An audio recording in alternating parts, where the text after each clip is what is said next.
Saudara, senang sekali di segmen ketiga kali ini saya Afla Nadia dapat menemani Anda kembali dalam Serambi Topik. Seperti biasa kita akan bahas mengenai isu-isu menarik dalam Harian Serambi Indonesia. Dan sudah hadir bersama saya Bung Asnawi Kumar, Kepala Litbang sekaligus Redaktur Opini Harian Serambi Indonesia. Kita sapa terlebih dahulu. Assalamualaikum Bu Asnawi. Waalaikumsalam.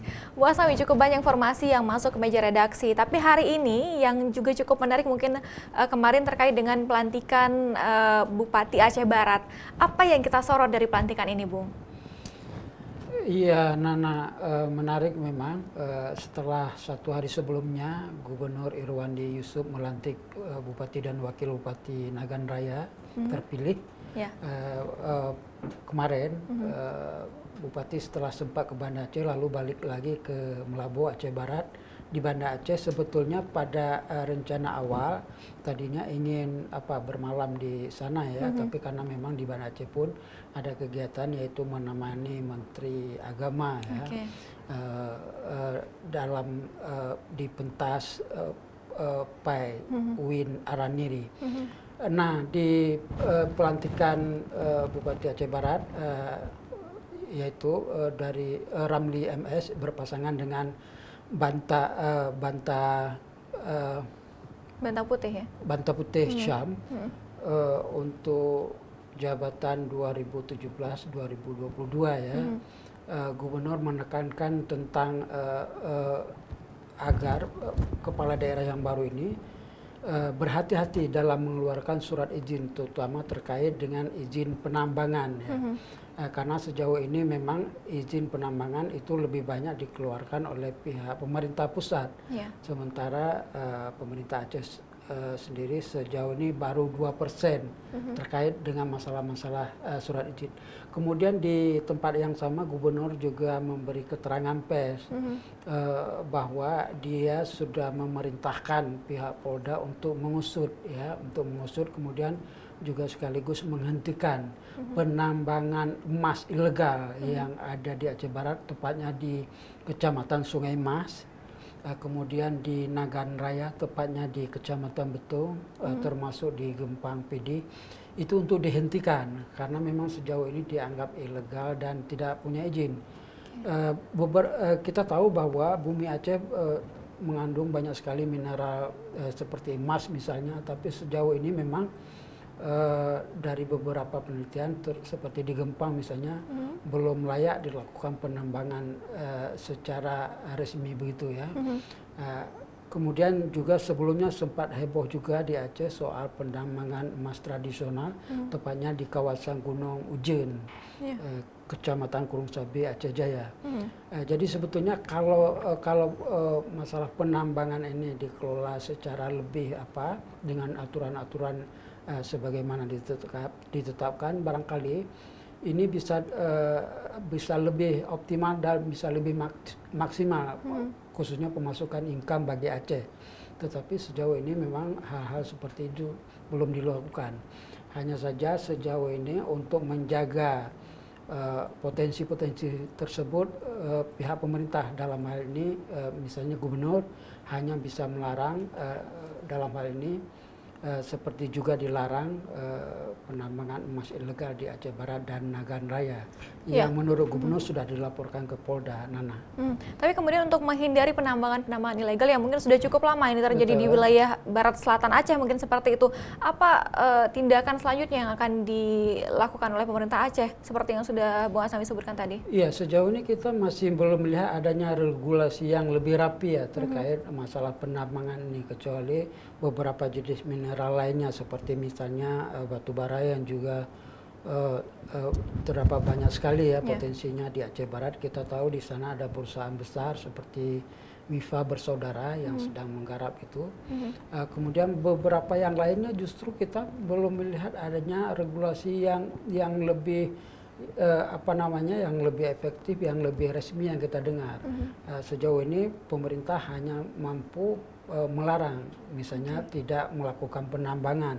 Kita tahu bahwa penambangan terkait masalah emas ini baru dilakukan, sebelumnya dilakukan oleh penduduk dengan cara-cara yang sederhana. Sementara upaya mendatangkan investor sejauh ini belum, Nana.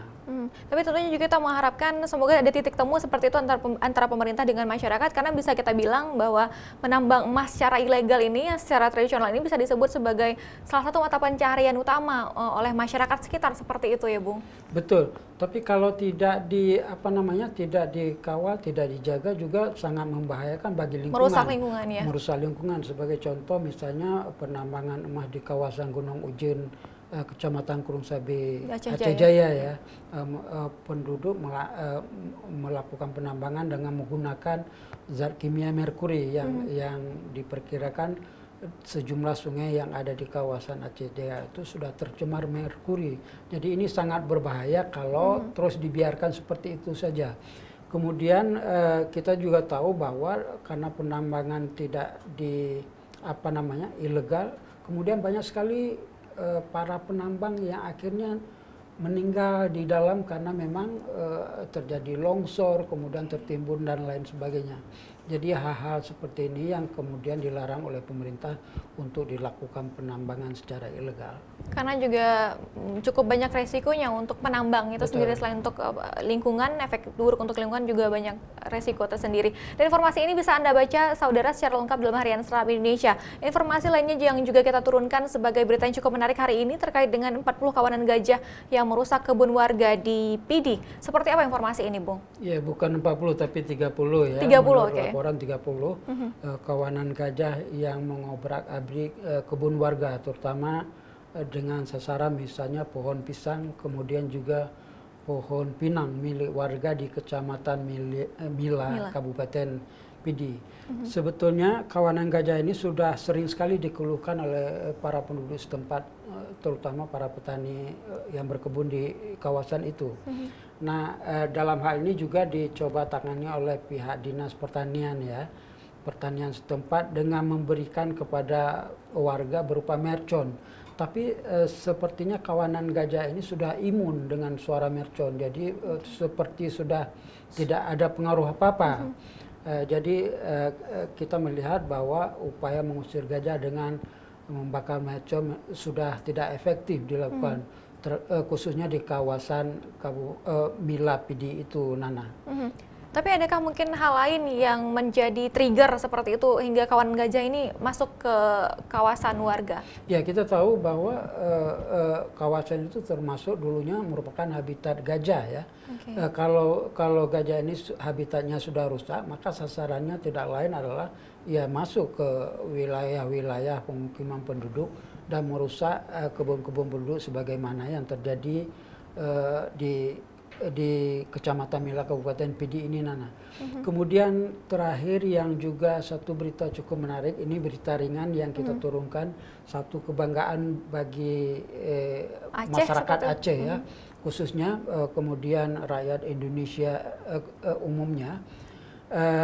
Ada seorang hafizah, tepatnya bernama Mauliza Juliantika, berusia 20 tahun, sekarang masih duduk di semester 5 ya, jurusan Bahasa Arab, Fakultas Tarbiyah UIN Arani. Yang bersangkutan, Hafizah 30 juz ini juga merupakan penduduk dari Lusmawe ya. Dalam waktu dekat akan mewakili Indonesia untuk menuju ajang MTQ internasional yang berlangsung di Dubai, Emirat Arab, tepatnya pada tanggal 12 dan 14 November bulan depan, Nana. Subhanallah sekali, berarti kita juga masyarakat Aceh secara umum seperti itu turut mendoakan semoga ajang ini nanti dapat dilalui oleh Mauliza secara lancar seperti itu dan dapat membuahkan hasil yang cukup baik untuk Aceh dan juga Indonesia. Menurunkan profil Mauliza ini lebih dengan tulisan yang lebih soft di Harian Serambi Indonesia edisi. Ada nuansa baru seperti itu di halaman pertama ya, Bung ya. Selain berita berat, ada berita yang ringannya seperti itu. Dan tentunya 3 informasi tadi bisa Anda baca secara lengkap dalam Harian Seram Indonesia edisi hari ini dan juga secara online dalam www.tribunnews.com. Terima kasih Bung Asnawi untuk waktunya hari ini. Saudara, demikian perbincangan kita dalam Serambi Topik. Saya Afla Nadia kembali ke studio.